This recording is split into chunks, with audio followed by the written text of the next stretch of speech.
Ain't no half step with Marcus here live. We in the building. We about to get into a great and fabulous show. We appreciate everybody who is listening to us tonight. Tonight's show is a themed show. What is the theme? We talking about NWA. And we're going to hit every single angle you can imagine. We're going to talk about misogynistic lyrics. We're going to talk about the F the Police song. We're going to talk about their legacy. And we have special guests. We have a mom who is going to join us and tell us how she feels about having her teenage son watch the NWA movie. We're going to have a detractor on the live line who is no fan of NWA and no fan of their movie. And we are going to have a former LAPD police officer who is a police officer in LA during the LA riots, who is going to talk to us tonight about his feelings on NWA and his feelings on F the Police. We got a lot to get into. It's a very, very special show, and we are happy to bring it to you right here and live, because Ain't No Half Steppin' with Marcus J is in fact live right now.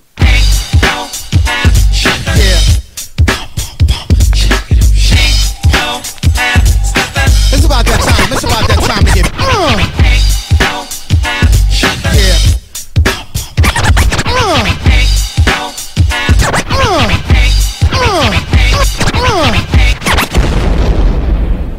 Button your lip, open your ears, strap on your thinking cap.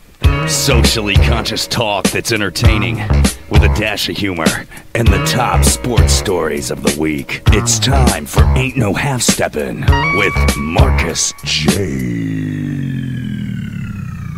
Sellers has Jordan. Jordan with 2 seconds to go. Puts it up and scores at the buzzer. Michael Jordan has won it for Chicago. Manning lobs it. Burris alone. Touchdown, New York. Down goes Frazier. Down goes Frazier. Down goes Frazier. He hits one deep to right center. That ball is out of here. The Yankees win the pennant.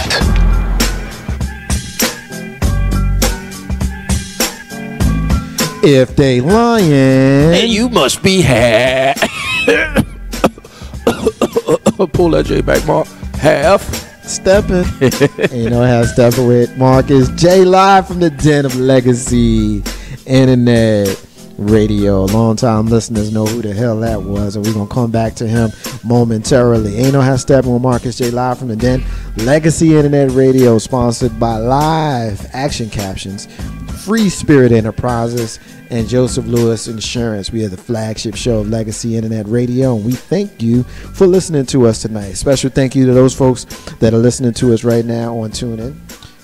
Of course, you have pulled out your smartphone, your tablet, your iPhone, whatever it is you're listening to us on. You've pulled it out and you're listening to us here at Ain't No Half Step with Marcus J. So we appreciate you.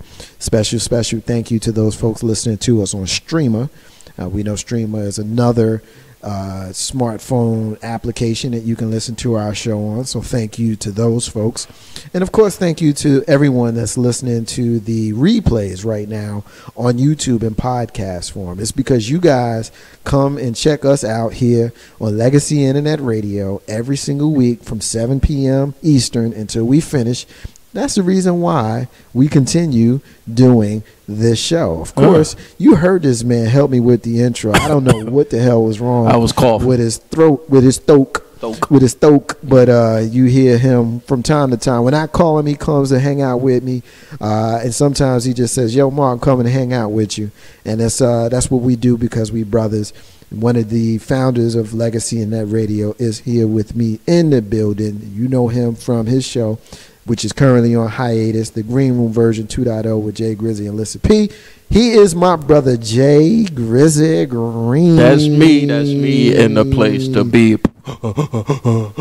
What's going on, bro? I'm good, man. You in rare form tonight, man. I can see it in your eyes, man. I feel great. It's man. the old Grizzy, man. Old Grizzy's coming back, man. When you say hiatus, God, it make us feel like it's so long. It's been a while. It's been a minute, man. It's been a while, but I've been here. I've been in the den, y'all. You been here, and literally, like the den is so. It's getting so much. It's like we're having additions on additions on additions here in the den.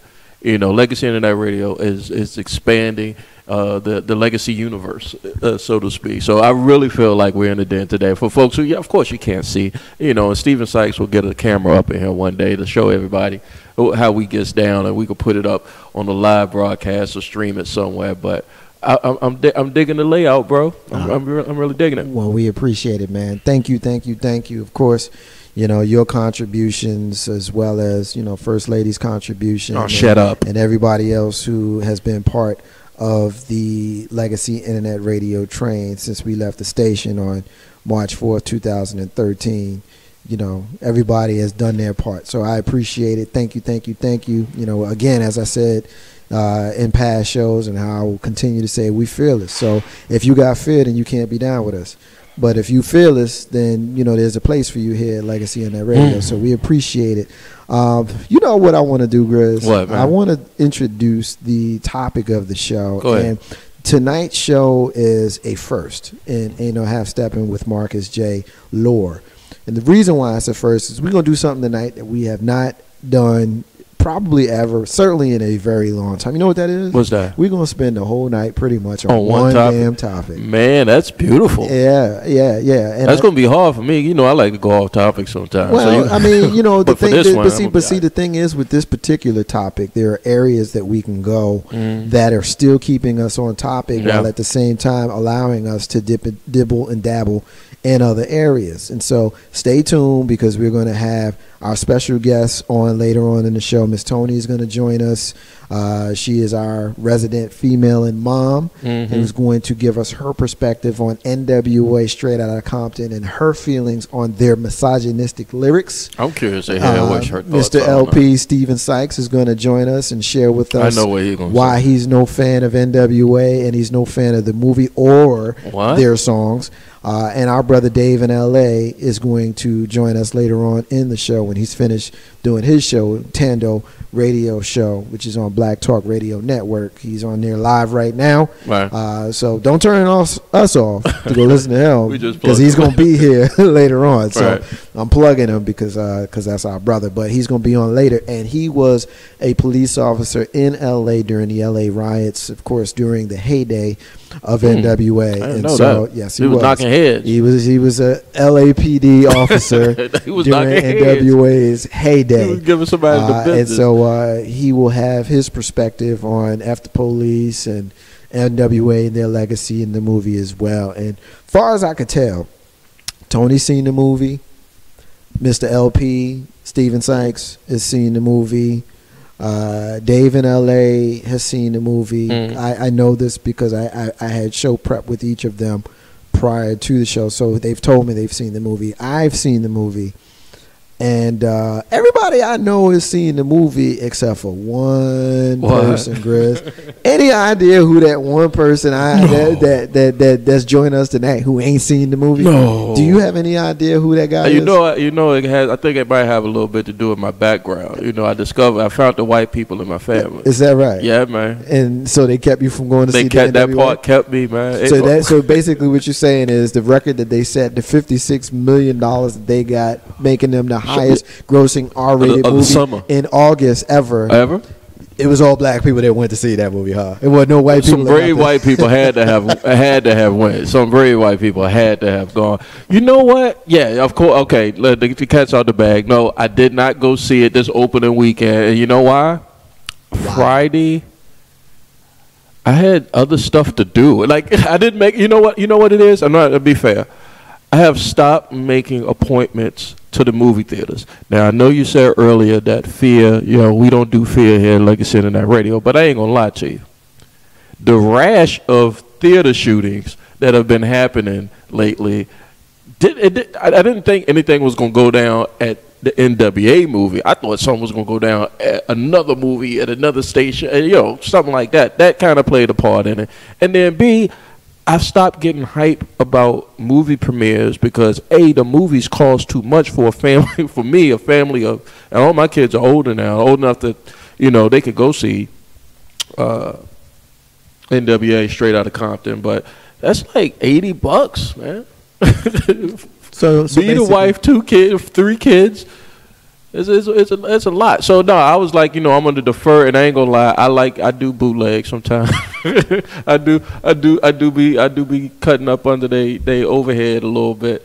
So I'm waiting. I was waiting for the joint to come out on the on the low, like the Pacquiao fight. You're just waiting to see. Because the Pacquiao and the fight, Mayweather Pacquiao fight was on the internet the next day. So I figured if this junk come out Friday, that's that. I'm from Richmond. This junk come out Friday, Saturday. Oh, it's gonna be on the internet. It's like a Ronda Rousey fight, but it's not on the internet. 34 seconds. You got the whole drum. Yeah. Not even you can watch 34 seconds on Instagram. Right. So that's my excuse. But I mean, I definitely are going to see it soon. I won't say when, soon. It's not like I don't want to see it, though. You just haven't gotten an opportunity. Just haven't gotten around to it. I was giving you a little bit of grief about it, but yeah, that's cool. Now, as a hip-hop fan, and I'm going to just, bear with me. I'm going to interview you now. Okay. As a hip-hop fan, my guess is you like NWA. You appreciate NWA as a group? Yes. Oh, yes, indeed. Those your guys. So in 1988, tell us about Young Grizzy's feelings about NWA when they first hit with Straight Outta Compton. You know what it was? It was the greatest antidote to self-destruction. Because just to put Grizzy in that time, you said 88, right? 1988. I didn't get on NWA at first. I got on to Eazy-E, Easy Does It album, the solo joint. Right. And that came on the heels of self-destruction. Like I was a big diehard East Coast. I mean, I bought into the whole East Coast biasness of hip hop. So I was an East Coast hip hop head, and I thought that putting all those MCs, Just Ice, who else was on self-destruction? Heavy D, all those cats, MC Light, KRS-One, all of those cats. I thought, like, God, this is great, and they talking about stopping the violence and, uplifting the black community. And that was my feel-good hip-hop moment. And then when you wanted to, have a Cinemax rub-out session with hip-hop, that's when Eazy and, NWA came along. So that was my first. It amazes me now that I'm talking about it. Like, how did the word of mouth had to have gotten it to where it was? Because in this area, I know up in the Tri-States area, Tri-Cities area, where you're from, Mark, y'all had a lot of outlets. Down here, we didn't have a lot of outlets except for one radio station, and it was an AM station, and it only played hip-hop on Sundays, right after church.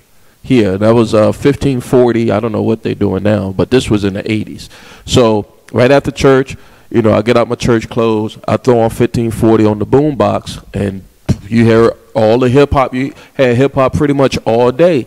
And Eazy-E comes in with the Easy Does It, We Want Easy and all this. And I'm like, yo, first of all, they didn't sound like anybody. They did not sound like they didn't sound like the Juice Crew All-Stars. They didn't sound like BDP. They didn't sound like LL Cool J. So these cats were different. And it was rocking. I don't know I'm trying to think. Name a New York or East Coast rapper that was rocking the Jera Curl. There weren't any. There weren't. So it was like, they rocking the Jera Curl. It just the lyrics. You know what it was? What was it? They hit an N-bomb so many times. So freely. And just the cuss words, them and the Ghetto Boys. Right. They were like the Richard Pryor and the Lenny Bruce for comedians, or when you're a young, guy trying to be a comedian, trying to come.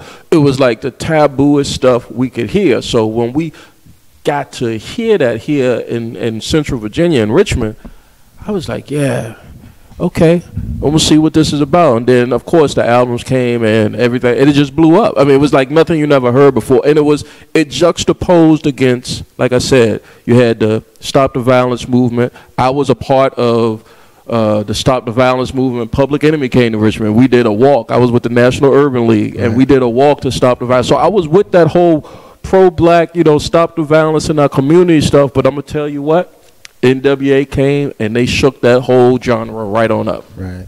And, I have Steppin with Marcus J. live from the Dan Legacy Internet Radio. We're going to talk a whole lot, you and I, Grizz, as we go through the night. We're going to talk to Miss Tony in the next segment. And I might interview you too. We'll have a conversation about some stuff, and then, you know, you and I are going to have a conversation later on with Mr. LP Steven Sykes. But I want to ask you a question. I know you didn't go to the theater, but I know that you have an opinion about this. The people who, and I'm going to ask everybody we talked to tonight this same question. Same question. The people who made the movie had offered the local theaters additional security because there was some fear that there may be some violence that may pop off at those theaters. Now, you had alluded to it a little bit about this when you first started. To the back of your head. You tell me about what your feelings are about that being in the back of your head. And I'll tell you what I think about that. And sure. What's your thoughts on that? I'll make it brief.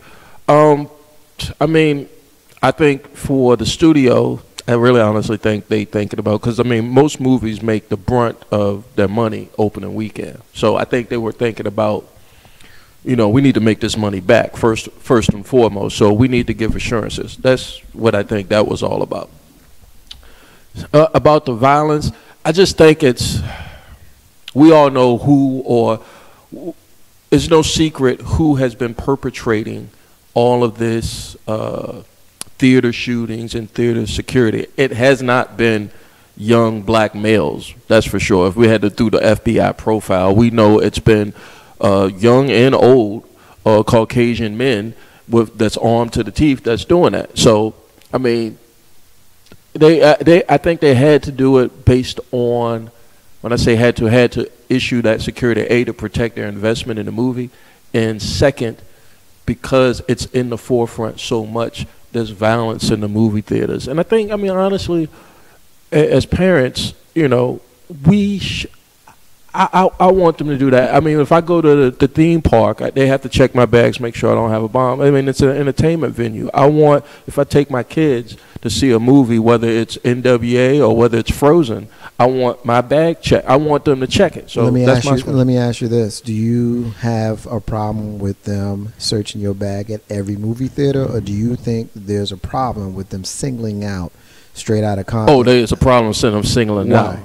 You know, I mean, if you can remember back in the New Jack City days, I don't know, you got the VA. You got the VA around that time, right? 92, I came. Yeah, that so came out 91. It was, especially in Richmond. I mean, if a movie that was Boys in the Hood, or all right, let me stop you because I'm trying to make a specific point, and the specific point is, we talking about black movies. So we need to have security for black movies? No, we need to have it for all movies. Like I said, Frozen, if I was to take my kid to see Frozen, I want to be secure. Well, the reason why I question you is because you mentioned New Jack City and Boys in the Hood. Those you know, specifically those. And if we are just to go off of recent history, off of movies that have been shot up by white men, by Trainwreck, I might add, we talking about Trainwreck and we talking about Batman. Yeah, those are white. So those are mainstream movies. Well, they're mainstream. I won't call them white mainstream. I say mainstream, but I think the more appropriate word is random. Those are random movies that were. They wanted to go in and kill. Those guys, I think, wanted to go in and kill the most people. So they picked the most popular. I guess the point that I'm making is I'm outraged and I'm offended that I walked out of the theater and I saw a police officer standing there when, if I had gone to see Batman, when I did go see Batman in the theater, knowing that James Holmes, who got life in prison instead of death for killing 12 people. Perspective. I ain't seen no cops. I ain't seen no cops then, but I see cops when I go see NWA, and there are a lot of people in the media who seem to be surprised by the fact that there was no violence at the movie theaters. Take a listen to this clip that we pulled from CNN. It's about 5 minutes, but it'll give you an idea of how the mainstream feels about movies that are marketed specifically to people of African descent. Translation: black movies. Take a listen and we're going to talk about it. Theaters were worried about possible violence this weekend when the hip-hop biopic Straight Outta Compton hit the screen, but instead, all the hype and the heightened security only led to longer lines, ticket lines, and also some big money, too. Cruising down the street in my 6'4". Hey, that was dope, eh? Compton's very own Ice Cube, Eazy-E, and Dr. Dre. I gotta tell you, you are witnessing history. Straight Outta Compton is the real-life story of the hip-hop group NWA with the backdrop of the late 80s LA gang culture and street life. And it made an estimated $56.1 million, a box office record for an R-rated movie debuting in August. It more than doubled its projections and more tripled the weekend's #2 movie, Mission Impossible. Joining me now live from Atlanta, CNN law enforcement analyst Cedric Alexander, who's a member of the President's Task Force on 21st Century Policing. So Cedric, thanks so much for coming back on about this topic. I wanted to ask you, as we went into the weekend, there was a lot of question as to whether certain theaters really needed security, additional security, for this film. And as it turned out, film went off without a hitch. There were no problems anywhere. Critics are saying, see, we told you so. Others are saying it's because the security was there. How do you weigh in? Well, you know, in light of everything that's going on in the country, I think that theaters took the right choice by making sure that not knowing, because so much is unpredictable today in our society. And of course, this is a movie that for some creates some concern. But however, there was no reported, that I'm aware of, no reported incidents. So I think that speaks hugely to the crowds that went to watch this movie. There are some police organizations that are calling on people, their members and maybe even beyond their members, not to see this movie because of the message they think it sends. Some say, no, this is a reflection of the time. Others say this could actually gin up a lot of anti-police sentiment. What are your thoughts? Well, let me start by saying this. First of all, I think any time that you use that kind of language, F the police, is very derogatory, it's very disrespectful, and it certainly does not, it really has no place for as I'm concerned. There are a lot of men and women out there every day who are carrying out this job, putting their lives on the line. So I'm offended by it, and I'll speak for thousands of other police officers that are out there as well, too. That is very offensive. However, to your question, I was a police officer back in the mid-'80s when this song first came out.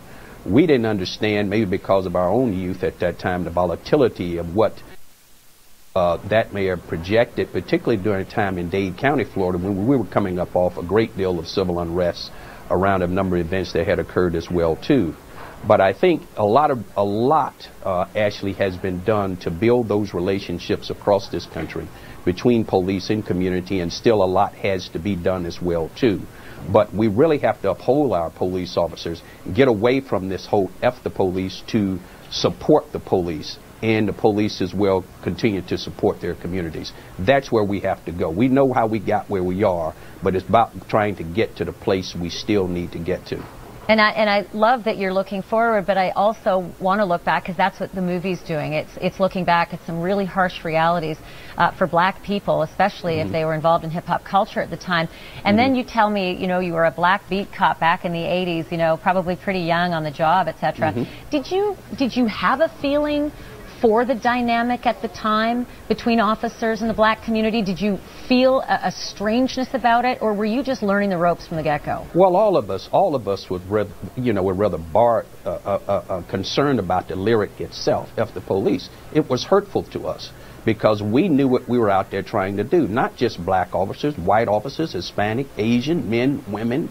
We all were out there trying to do the very best that we could to keep a positive light in our community and to move through the struggles at that time. And that's what the men and women are doing today, all across all domains, white, black, LBGT communities. Everyone is working closely together to help bridge those gaps. So here again, as a young police officer, and those of us that were there during that time, we did not let it bother us. We stayed focused on what our mission was, and that was to serve and to protect.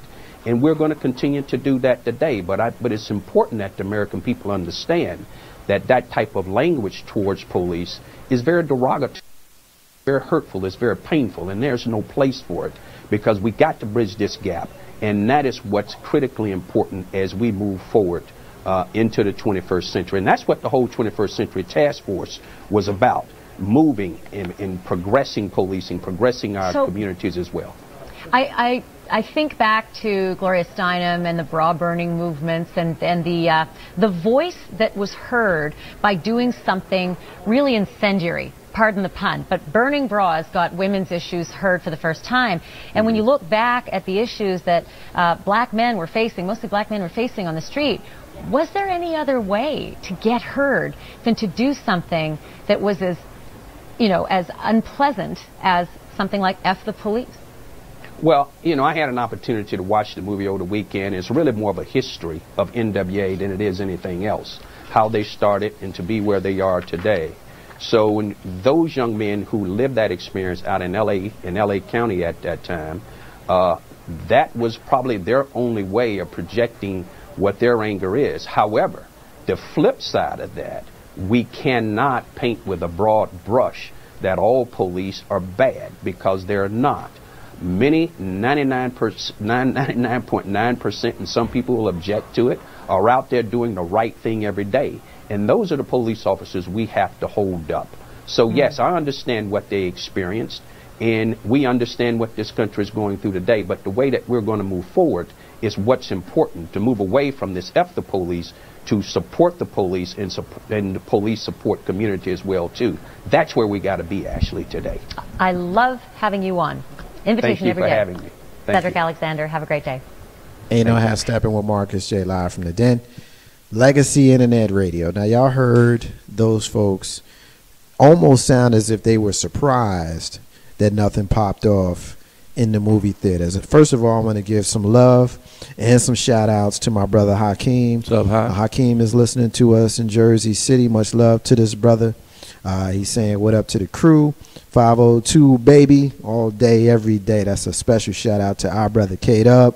Hopefully our sister SY is listening. She is convalescing and recovering from surgery, so hopefully she's listening. If she is not, my brother, I will make sure that I personally give her your salutations. Hakeem's been down from day one. Hakeem has been down since we was on that station that we used to be on. That's what's up. That's Hakeem love right there. That's our brother.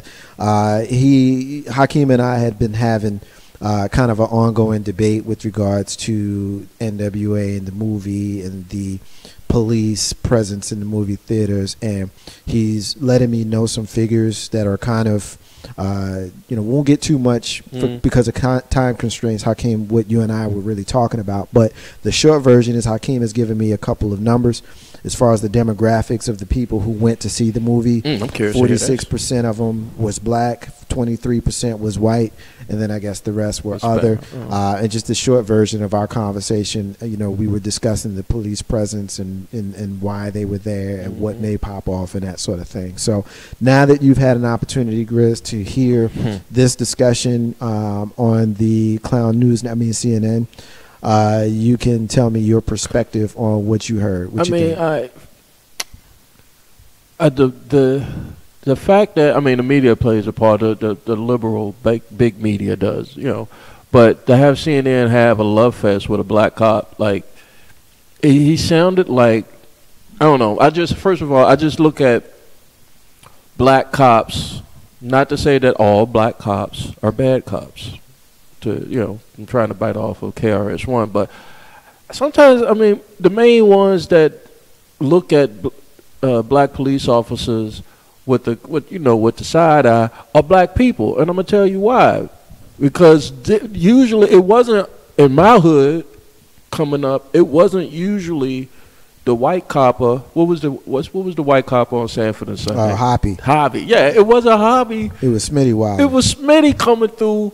And Hobby stayed in the car, or Hobby was, at the main precinct. It was Smitty. It was the black cop that was coming through beating heads because he felt like he was the biggest end on the block. Right.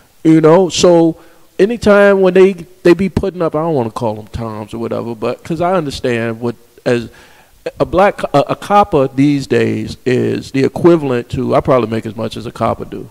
Yeah, right now, you know. Oh, I know I make more than a cop. So I have to tip. I know I make more than a cop. I got to tip my cap if you put your life on the line to serve whatever community, But just for me personally, I think, and I said this earlier when we, over the Legacy Internet Radio days, that I come in, like we need more community policing. We need our community to look more like us and to be absolutely more empathetic and sympathetic to the communities that they're serving. Perfect example in Richmond, Virginia, and I don't know if they still have this on the books or not, but a lot of cops, and I'm sure that is throughout the country, if you police the inner city, you don't live in that neighborhood. You go out, and I'm guilty of it. You know, me and Mark live in nice cul-de-sacs now. You know, you grew up in Jersey City, I grew up in the hood, west end of Richmond. Like, sometimes when I go back to my hood and we have this discussion, like, I see how I've gotten, what's the word? I've been removed. Right. If I've been too far removed from it, I have a disconnect, and I don't understand how cats still stuck in the hood can't get up out of the hood. Right. But then are also empathetic to it because I actually seen the black cop come. Right. You know, so to hear the interview, it's like, come on. I mean, no, you shouldn't. To be surprised about it is just emphasizing that it's a black movie, like we said earlier, you know. And like I said, I want a cop at the Frozen premiere just as much as I want a cop at the Avengers or Straight Outta Compton premiere. I just want safety, period. Right. You know. No, I can dig it. Ain't no how Steppin, Marcus J. Just to kind of address what you just said, and then I'll go in a different direction as far as, you know, our living, like where we live now. Right. You know, it's a natural progression based upon the strides that you've made and how hard you have worked in and you your have a family in your life, and it's not a situation where you left the hood and you forgot where you came from, because I think that is a problem. Yeah. You know, like there's a line, you know, in No Vaseline, which was the diss rap that Ice Cube dropped on NWA after he left. He said, "Don't front MC Ren, because I remember when you drove a B210, broke as an MF joke. You left, you know, you got put on the scene, you know, because you wasn't on the first team or something along those lines." I bet basically, you remember that joke. if you give me a minute, I could spit all of No Vaseline, because to me, No Vaseline is probably aside from Dollars and Cents by DJ Quick against MC8, No Vaseline is probably in the top 3 greatest diss records I've ever heard in my life. They started dissing. No, they ain't started. They was in there. Climb, and there's a scene in the movie. If you'd seen it, you'd know that first time NWA actually heard No Vaseline, you know, done by Ice Cube, dissing them individually. That for me was probably the funniest part of the movie. But you ain't seen the movie, so I can't talk. You gotta go see the movie. You know, but I mean, I don't think that you forget where you came from. No, never. But at the same time, your life circumstances oftentimes will lead you to different areas and different experiences, and there's nothing wrong with that either. And that's the balance that you need to have. As far as the relationship with the hood and the police, I think that the disconnect that people like me and people like you and people like our brother Hakeem and whoever else, and I want to speak for you, Hakeem, and I want to speak for you, Grizzy. Feel free, both of you, to make your own points, and anybody who's listening.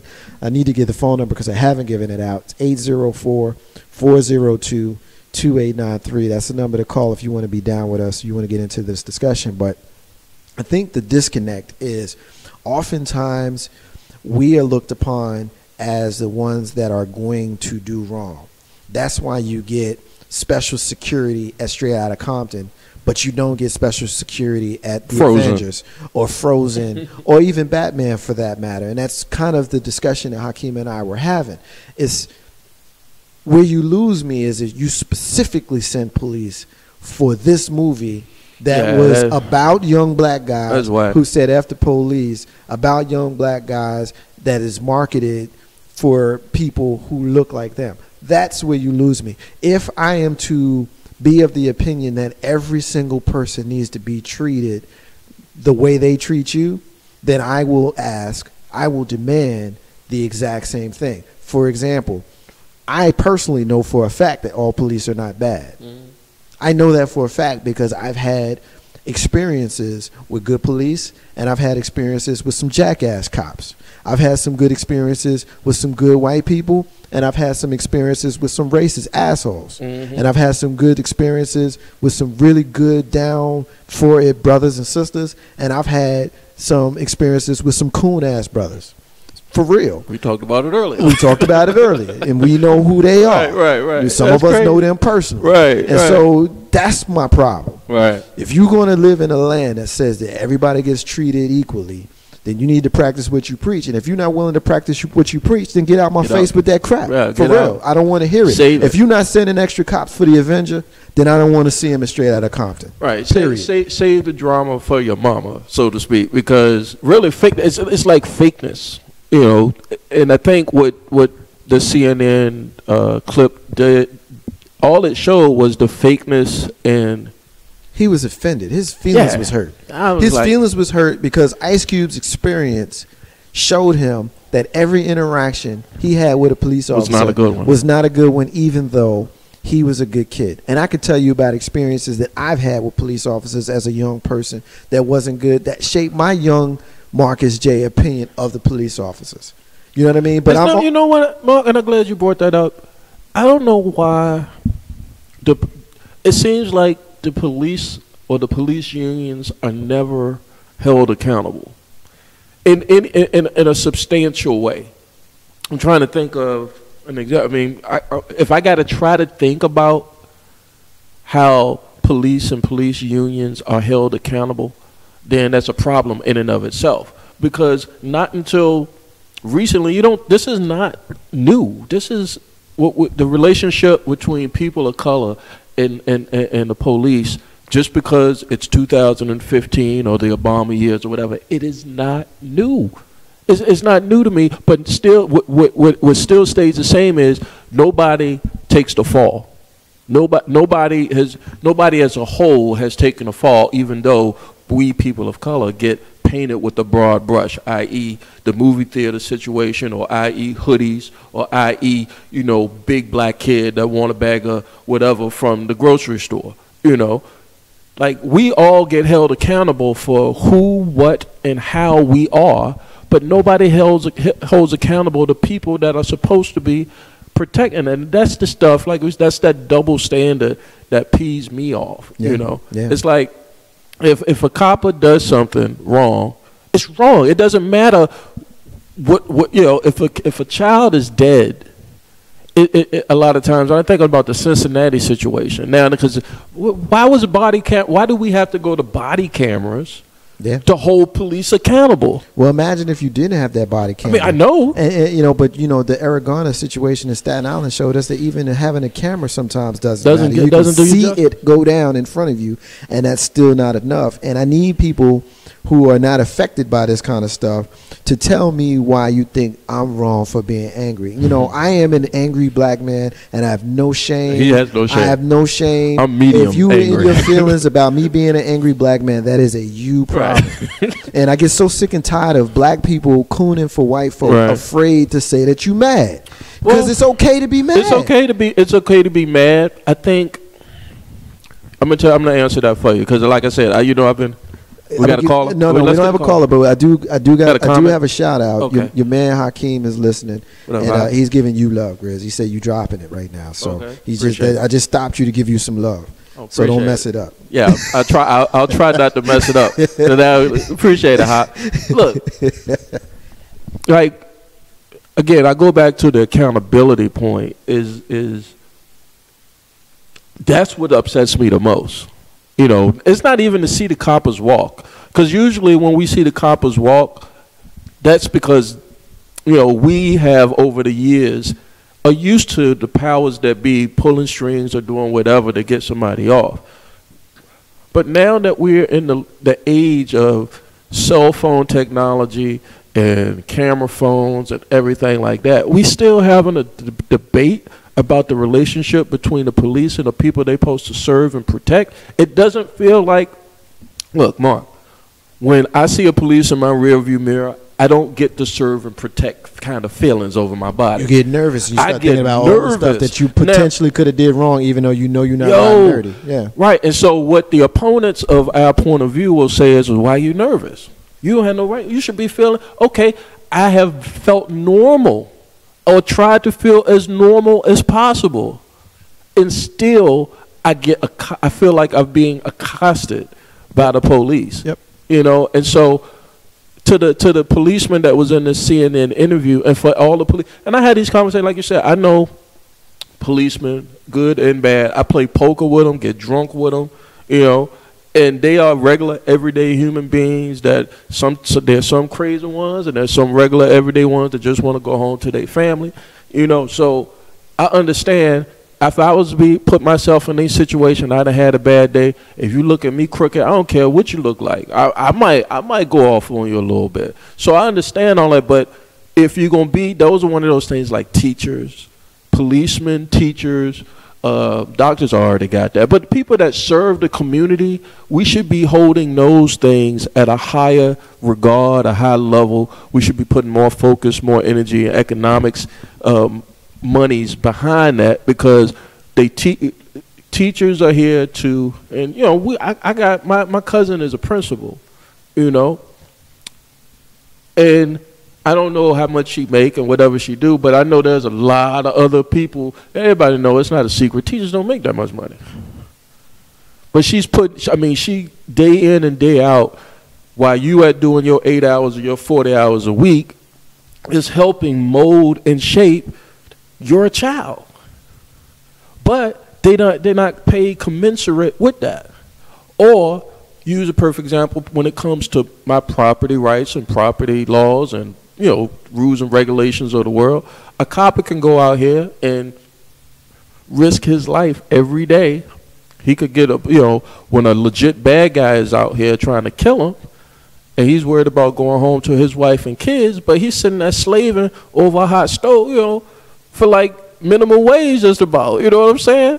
So, like, we need as a country, as a people, as a human race, need to focus and prioritize on things that make us closer as a human family, as opposed to separating and apart and what our differences are. You know, we are closer, and I say this again, it'll come back to y'all later, but you know, we are closer than we realize, ladies and gentlemen, as far as human beings is concerned. So don't let all this media, don't let Jay Grizzly and Marcus J, or anybody else tell you otherwise. We are all one human family. I can dig it, man, and I agree. Ain't no half stepping with Marcus J live from the den of Legacy Internet Radio. I think the piece that I would take from what Jay Grizzly has said here is that, you know, before you discount the feelings of those folks who feel some kind of way in their direct relationship with police, you probably want to take a minute and think about what's going on with them in their lives, what's going on with them in their experiences, and think about what it takes for a person to sit down and write a song called After Police, what it takes for someone to sit down and write a song called Cop Killer. Why would you want to write Soldier's Story and Soldier's Revenge if you're Tupac? Why would you want to write those songs? There's got to be something that's going on in your life. Oh, I'm just crazy. Know what they would say. There's got to be something that goes on with you in your life that would allow you to even come to a point where that's even something that you would want to write. And again, like I said, I mean, I haven't had any situations where, you know, I ended up in jail and all of that kind of stuff, but I have had run-ins with the police that weren't pleasant. And I could have been Michael Brown. You know what I mean? I could have been Eric Garner. I could have been, you know, Tamir Rice. You know what I mean? I could have been the young brother. Who's the lady up in Texas? You know, I could have been Sandra Bland. You know what I mean? I mean, I could have been those people. And, you know, for my white brothers and sisters who are listening and saying, well, it happens to us too. No, you know, we did the study last week. I gave you numbers last week, or was the week before, of the 1,000 or so people who were killed by police since Mike Brown. Now, mind you, that's bad enough when we got 3 people a day dying in this country at the hands of police. That's bad. That's bad enough. That's a hell of a stat. But half of them was white, and so a lot of white folk are gonna say, "See, half of them was white." But you know what? Y'all are more than 60% of the population, which makes us as black folk 2 times more likely to be on the wrong side of that death. So keep that in mind before you condemn NWA or anybody else who says after police. Should they say it? Absolutely not. But there are a lot of things that people say in emotion that cause them to feel how they feel, and I think we need to deal with that instead of dealing with the end result. Ain't no half stepping with Marcus J, live from the den, Legacy Internet Radio. We're going to take a break, Grizz. And when we come back, I'm going to have a conversation with our sister, Miss Tony. We are going to talk about how she, as a female feels about NWA. She saw the movie, she took the teenager. So I'm going to ask her how she felt about the movie, why she took the teenager, and how she feels about NWA, a group who has made songs with titles like She Swallowed It, Just Don't Bite It, and One Less Bitch. How do you feel about that as a female? We're going to ask her. For Jay Grizzy and Marcus J, yours truly. Ain't no how stepping with Marcus J. We're going to take a break. When we come back, we're going to talk to Tony. Be back in a few minutes, y'all. Word from our sponsor, and we're going to kick it straight out of Compton tonight.